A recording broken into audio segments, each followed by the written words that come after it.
बंजारन बहू। कमला एक बहुत स्वार्थी महिला है। उसने पैसों के लिए एक ऐसे इंसान से शादी की जो पहले से शादीशुदा और एक बच्चे का पिता भी था। कमला के पति को मरे हुए एक अरसा बीत गया है। अब वो अपने सौतेले बेटे वैभव के साथ रहती है। वैभव के दिल में अपनी माँ को लेकर इतना डर है कि वो अपनी माँ के सामने एक शब्द नहीं बोल पाता। उसकी माँ जो कहती है उसको सर झुकाकर वही मानना पड़ता है। वैभव, तुमने अभी तक घर का काम क्यों नहीं किया? तुमसे कितनी बार कहा है कि सूरज निकलने से पहले तुम घर की साफ सफाई पूरी कर दिया करो। वैभव कुछ नहीं बोलता, चुपचाप सर झुकाए अपनी माँ की बात सुनता रहता है। तभी पास में खड़ा नौकर सुखराम कहता है, मालकिन, वैभव बाबा को रात से तेज बुखार है, इसलिए वो सुबह जल्दी उठ नहीं पाए। उनके बदले मैं घर की साफ सफाई कर देता हूँ। इसे कोई बुखार नहीं है, मैं इसे अच्छी तरह से जानती हूँ। ये सब काम न करने के बहाने हैं। सुखराम काका, बोल दो इसे, सारे घर का काम यही करेगा, और इससे समय पर अपना काम पूरा नहीं किया तो इससे आज का खाना भी नहीं मिलेगा। मगर मालकिन, वैभव बाबा की सच में ही तबीयत खराब है, आप एक बार देख तो लीजिए। कमला बिना कुछ बोले वहां से चली गई और बेचारा वैभव तेज बुखार में भी काम करता रहा। कमला वैभव की शादी एक ऐसी लड़की से कराना चाहती थी जो अनपढ़ हो और कमला से इसी तरह डरे जिस तरह वैभव डरता है, ताकि वैभव की सारी जायदाद और धन दौलत उसकी मुट्ठी में रहे।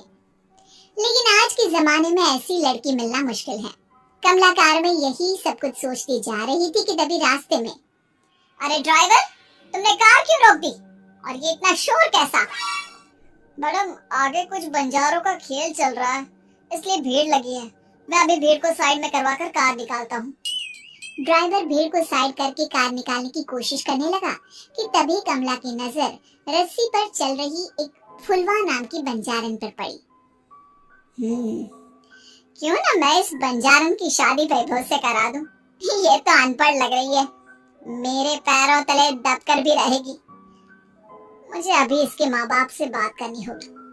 ये सोचकर कमला ने उन बंजारों से बात की और उन्हें शाम को अपने घर बुलाया। फुलवा के माता पिता वहां उसे लेकर आ गए। उन्होंने इतना आलीशान घर पहले कभी नहीं देखा था। अच्छा हुआ आप लोग आ गए।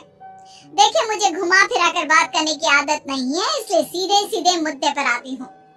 मुझे आपकी बेटी बहुत पसंद है। मैं अपने इकलौते बेटे की शादी आपकी बेटी फुलवा से कराना चाहती हूँ।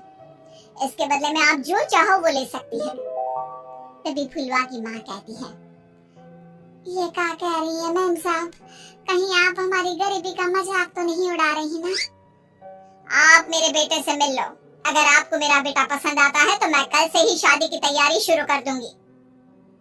सुखराम, सुखराम, वैभव को लेकर आओ। फुलवा अपनी माँ के कान में फुसफुसाती है, माँ, कहीं इस मेम साहब का छोरा पागल तो ना है? फुलवा अपनी माँ से बात कर रही होती है कि वैभव वहाँ आता है। फुलवा उसे देखती ही रह जाती है और उसके माता पिता उसकी शादी तय कर देते हैं। शादी वाले दिन किसी को फुलवा और वैभव की बेमेल विवाह की बात समझ में नहीं आती। फिर भी एक औरत कमला से पूछ ही लेती है, कमला जी, आपने अपने इकलौते बेटे की शादी देहाती गवार से क्यों करा दी? ये बंजारन आपके घर की बहू बनने लायक तो नहीं है। कम से कम अपने स्टेटस का ही ख्याल कर लिया होता। बहू तो अपने टक्कर की लाती, आपने तो बंजारन को ही बहू बना लिया। अब कमला को समझ में नहीं आ रहा था कि इस बात का क्या जवाब दे। वो कुछ देर चुप रही और सोच समझ कर कहती है, बहन जी, आपको तो पता है आजकल के बच्चे किसी की बात कहाँ सुनते हैं। मैं तो अपनी बहू एक पढ़ी लिखी और अपनी सोसाइटी की ही ढूंढ रही थी। लेकिन मेरे बेटे ने मेरे सामने इस बंजारन को लाकर खड़ा कर दिया। बोला कि मैं शादी करूंगा तो इसी से। अब भला मैं क्या करती?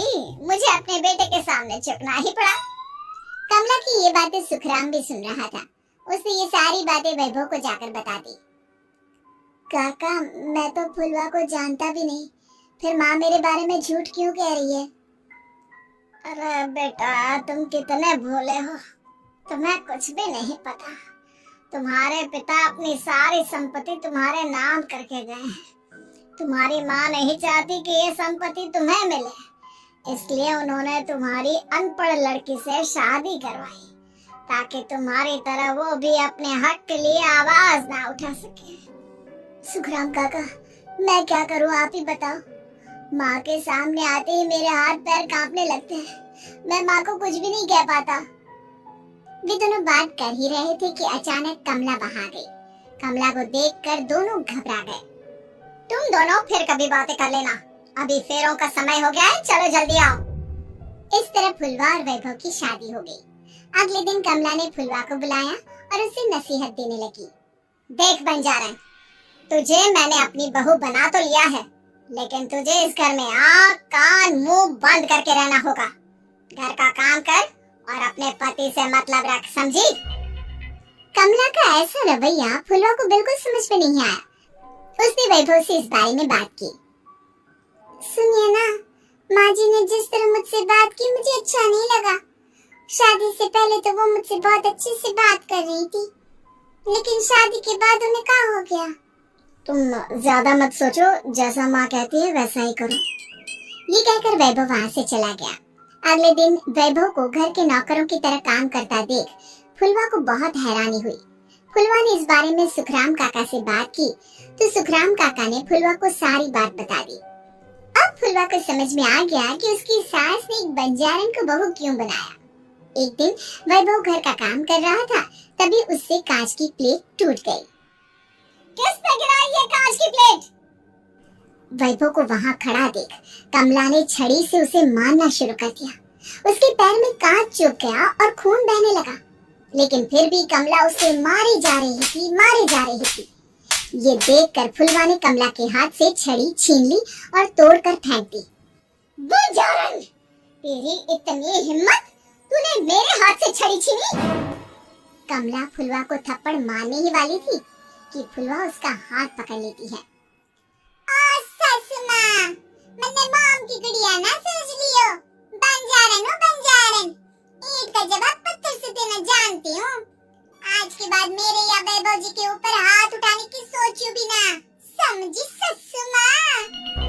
ये कहकर फुलवा वैभव को लेकर वहाँ से चली गई। उसने वैभव के पैर पर पट्टी बांधी, उसके आंसू पोंछे। वैभव ने पहली बार किसी के दिल में अपने लिए इतना प्यार महसूस किया। अब फुलवा वैभव का हर काम में हाथ बटाती, उसका बहुत ख्याल रखती।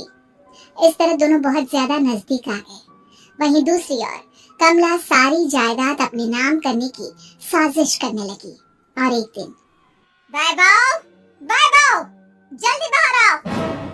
कमला की आवाज सुनकर वैभव और फुलवा अपने कमरे से बाहर आ गए। जी माँ, आपने बुलाया? ये ले, इन कागजों पर साइन कर दे। वैभव कागजों पर साइन करने ही वाला था कि फुलवा वैभव के हाथ से पेन छीनकर कहती है, ना वैभव जी, आप इस पर हस्ताक्षर नहीं करेंगे।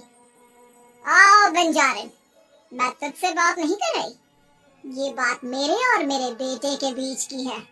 चुपचाप पेन दे दे, नहीं तो तेरी खाल उधेड़ लूंगी। सासू माँ, बंजारन की खाल इतनी भी ढीली ना होवे कि कोई भी उधेड़ लेवे। जो यकीन ना आता हो तो देख ले उतार के। और हाँ, बंजारन जरूर हूँ, पर अनपढ़ ना हो।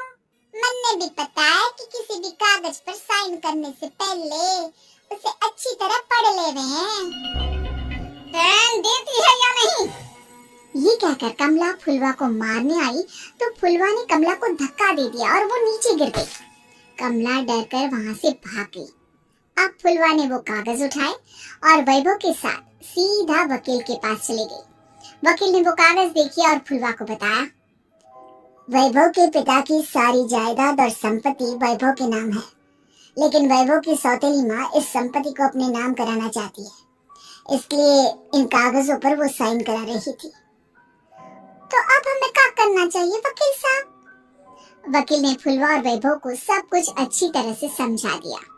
अब दोनों घर पर पुलिस को लेकर पहुंचे। कमला पुलिस को देखकर घबरा गई। पुलिस ने कहा, आपके नाम की कंप्लेंट हुई है, आपको हमारे साथ थाने चलना होगा। कंप्लेंट? कैसे कंप्लेंट? कंप्लेंट? आप अपने सौतेले बेटे पर बहुत अत्याचार करती हो, धोखे से सारी जायदाद अपने नाम करा रही हो। अब नहीं इंस्पेक्टर साहब, जरूर ये मेरी बहू की कोई साजिश है, इससे गलत कंप्लेंट की है। मैडम, शिकायत आपकी बहू ने नहीं बल्कि आपके बेटे वैभव ने की है। कमला वैभव का नाम सुनकर दंग रह गई। जिस बेटे ने कभी उसके सामने सर नहीं उठाया था, आज वही बेटा उसके सामने पुलिस को ले आया है। वैभव, तुम्हारी इतनी हिम्मत कि तुम पुलिस को ले आए? हाँ माँ, मैं लाया हूँ पुलिस को, और मेरे अंदर इतनी हिम्मत कभी ना आती अगर फुलवा मेरा साथ ना देती। आपने बंजारन बहू को लाकर अपने ही पैर पर कुल्हाड़ी मारी है माँ। मैडम, आपकी बात खत्म हो गई हो तो चलो हमारे साथ। वैभव, मुझे माफ कर दो, मुझे थाने मत भेजो। आज के बाद मैं तुम्हें कभी नहीं मारूंगी, तुम्हें कभी परेशान नहीं करूंगी, मुझे माफ कर दो। वैभव अपनी कंप्लेंट वापस ले लेता है और पुलिस वहां से चली जाती है। वैभव अपनी सौतेली माँ से कहता है, मैंने पुलिस को वापस तो भेज दिया है, लेकिन मैं आपको माफ नहीं कर सकता। आपने बचपन से आज तक कभी मेरे सर पर हाथ नहीं रखा, हमेशा मुझे मारती रही, नौकरों की तरह बर्ताव करती रही। आप इस घर में नहीं रह सकती, चली जाइए यहाँ से। कमला घर छोड़कर चली गई और सड़क किनारे खड़ी होकर सोचने लगी, काश मैंने वैभव को माँ की तरह प्यार किया होता तो आज मैं इस तरह से बेसहारा ना हो जाती।